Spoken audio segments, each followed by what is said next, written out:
ఈరోజు నాకు 10 రూపాయలు రావాలి, జస్ట్ సే ద థాట్, 10 రూపాయలు కాబట్టి నమ్మేస్తారు కదా, మీకు మీరు నమ్ముకోగలుగుతారు. యా నాకు 10 రూపీస్ వస్తుంది, పెద్ద ఇష్యూ కాదు, ఇది ఒక పెద్ద ఫిగర్ కానే కాదు. అదే మీ లైఫ్కి చేంజింగ్ లెసన్ అవుతుంది. Just check it out.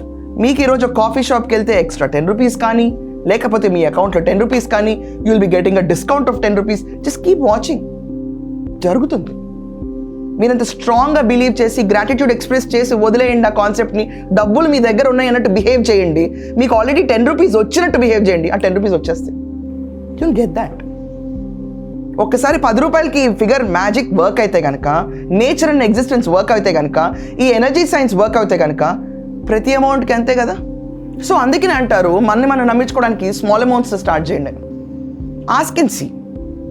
చిన్నప్పటి నుంచి మనకు పెంచేటప్పుడు ఈ ఖర్చు అదనంగా ఉంది, డబ్బులు ఏం చెట్లకాయవు, డబ్బులు సంపాదించాలంటే చాలా కష్టపడాలి అనే ఒక నర్వస్ సిస్టంలో మన బాడీని అడాప్ట్ చేసి పెంచారు.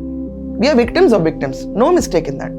బట్ ఈరోజు మనకున్న సిచ్యువేషన్లో మన బాడీ, నర్వస్ సిస్టమ్, మన ఇంపాక్ట్ ఆఫ్ గ్రోత్, ఇదంతా మన గ్రోయింగ్ ఇయర్స్ని మనం ఆలోచిస్తూ మనకి మనం మార్చుకోవటం అనేది ఇక్కడ మొత్తం సిద్ధాంతానికి బీజం. దీన్ని యాక్చువల్లీ రొండా బాయర్ని తన సీక్రెట్ బుక్లో కూడా మెన్షన్ చేశారు. It has been the mother of all the evolution of thought process. చాలామంది రెప్యూటెడ్ సెలబ్రిటీస్ ఈ బుక్ని ఫాలో అయ్యారు, పైకి వచ్చారు. అండ్ మనందరికీ తెలుగులో అర్థం కావాలనుకుంటే నారా చంద్రబాబు నాయుడు గారు కూడా ఈ బుక్ గురించి మెన్షన్ చేస్తారు, రీడ్ సీక్రెట్.